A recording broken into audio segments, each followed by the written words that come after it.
Bonjour, bonjour à tous et à toutes. J'espère que vous allez bien. Je suis vraiment content de vous retrouver. Aujourd'hui, on parle de la santé dentaire, de la santé buccale et on a l'immense privilège de pouvoir le faire avec une collègue, avec Angèle Germain, qui est docteure en médecine dentaire, qui est dentiste. Bonjour Angèle, ça va bien?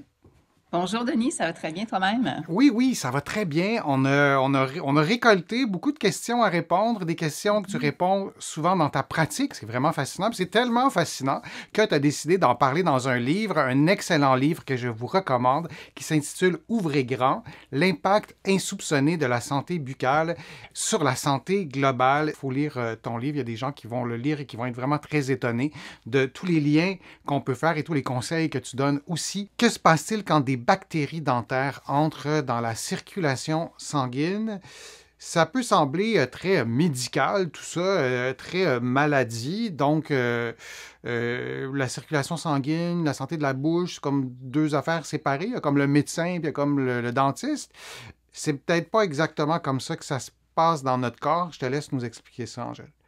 Dans le cadre de mon travail, un de mes rôles, c'est de réduire le risque d'endocardite infectieuse, donc d'infection bactérienne des valves du cœur, Hmm. qui arrive malheureusement, qui est très grave et qui, dans certains cas, on va observer des infections dentaires concomitantes. On ne parle pas nécessairement de cause, mais on voit qu'il y a une association entre les deux types d'infections. Alors, lorsqu'on a des infections dentaires, que ce soit maladie de gencive ou un abcès chronique, quand je parle d'abcès chronique, ça désigne une dent dont la pulpe est morte. À l'intérieur, il n'y a plus de vie. Donc, les bactéries sont capables de venir envahir cette dent-là, puis les tissus autour de la dent, autour de la racine, dans l'os. Quand tu dis que la J'ai pulpe est morte, est-ce que je peux avoir une dent qui, en apparence, a l'air à peu près normale, mais que la pulpe soit morte? Bien sûr, oui, c'est OK. souvent le Hum, cas. Il n'y a pas de hum, signe visible. Puis quand hum. on parle d'abcès chronique, il n'y a pas nécessairement d'enflure non plus, ni de douleur. C'est un problème à basse intensité qu'on va dépister par des radiographies ou par certains types d'examens, mais qu'on peut avoir sans le savoir. Alors, il faut comprendre que les dents sont dans l'os et il y a beaucoup de vaisseaux sanguins qui se rendent jusqu'aux dents, jusqu'au ligament parodontal autour de la dent. Alors, lorsqu'on a des bactéries dans cette région-là, que ce soit à cause d'une mauvaise hygiène, maladie de gencive, abcès, eh bien, les Mhm. bactéries, dans certains cas, vont être capables d'entrer dans ces petits vaisseaux sanguins-là et de là vont se disséminer, se répandre un peu partout dans le corps, dans la circulation sanguine. C'est quelque chose qui existe, ça a été bien démontré dans la littérature scientifique. On a trouvé des bactéries typiquement associées aux gencives dans le sang, mais aussi dans les plaques athéromateuses, dans les artères malades.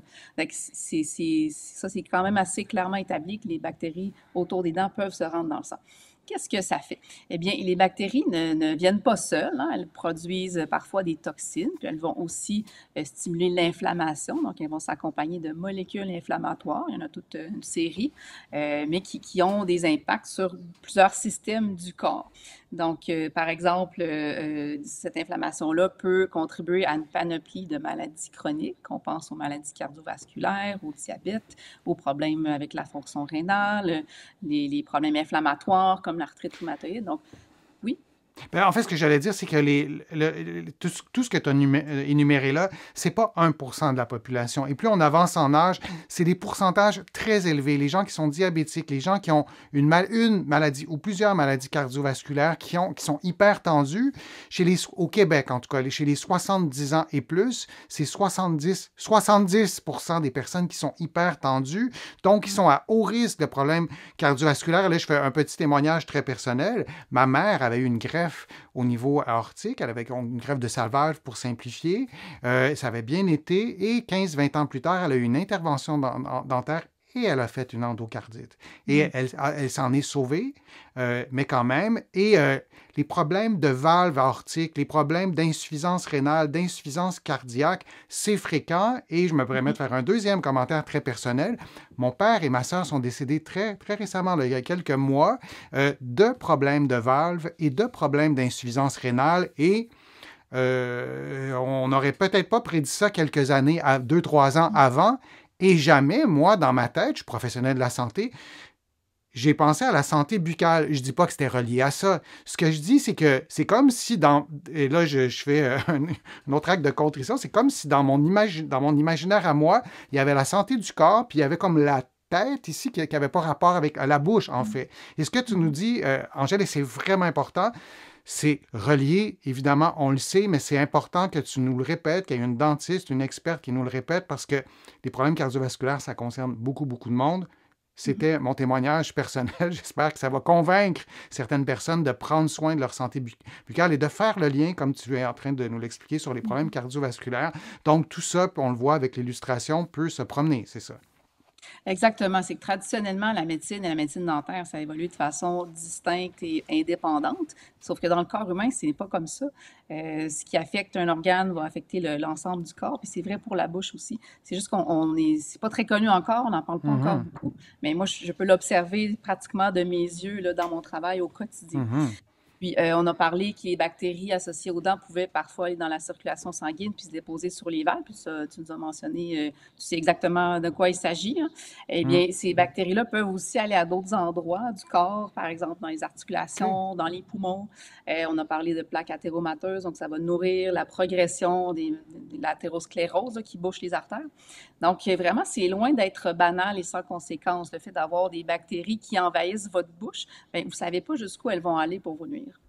Tu as parlé, Angèle, des abcès. Ah oui, il y a la question de Michel qui parle des abcès. C'est pour ça qu'on va on va prendre sa question.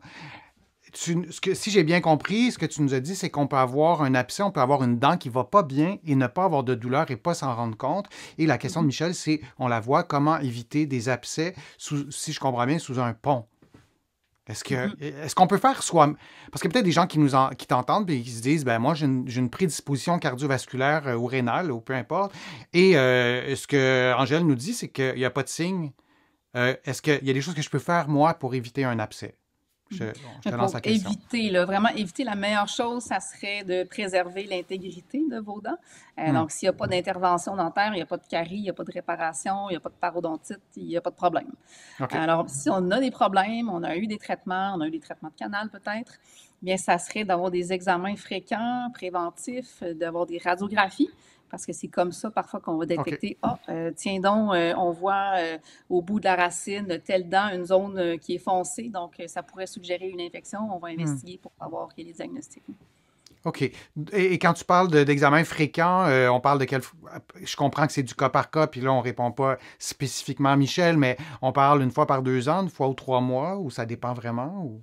Je dirais typiquement 1 fois par année, mais encore là, c'est modulable, comme tu l'as bien dit, selon votre situation particulière. OK, mais pas 1 fois ou 5 ans, ça, c'est pas assez. Non, 1 fois par année, c'est vraiment le minimum. Le minimum. OK, parfait. Bien, merci pour ces réponses-là et ces renseignements-là qu'on ne connaît pas beaucoup ou qu'on ne connaît pas du tout. Et c'est tellement important pour notre santé, pour notre qualité de vie aussi, parce que des fois, on n'en meurt pas, mais finalement, après ça, on a une moins bonne qualité de vie. Bien, merci vraiment pour tous ces conseils-là. J'encourage vraiment tout le monde à se procurer ton livre, à le lire. On sous-estime tellement l'importance de la santé buccale. On sous-estime aussi notre propre rôle qu'on peut jouer dans notre santé buccale. Ouvrez grand l'impact insoupçonné de la santé buccale sur la santé globale. Si vous vous dites, bon, brossage des dents, soie dentaire, je sais comment ça marche, vous vous trompez. Pourquoi? Parce que la science est assez puissante. La science découvre des nouvelles choses. Tu nous l'as déjà dit, Angèle, il y a des choses que vous, les dentistes, vous ne saviez pas il y a 20 ans, que vous avez appris peut-être il y a quelques années parce que la science a découvert ces choses-là. Bien, ton livre, c'est une excellente courroie de transmission pour s'approprier ça, pour prendre soin de notre santé tout au long de notre vie.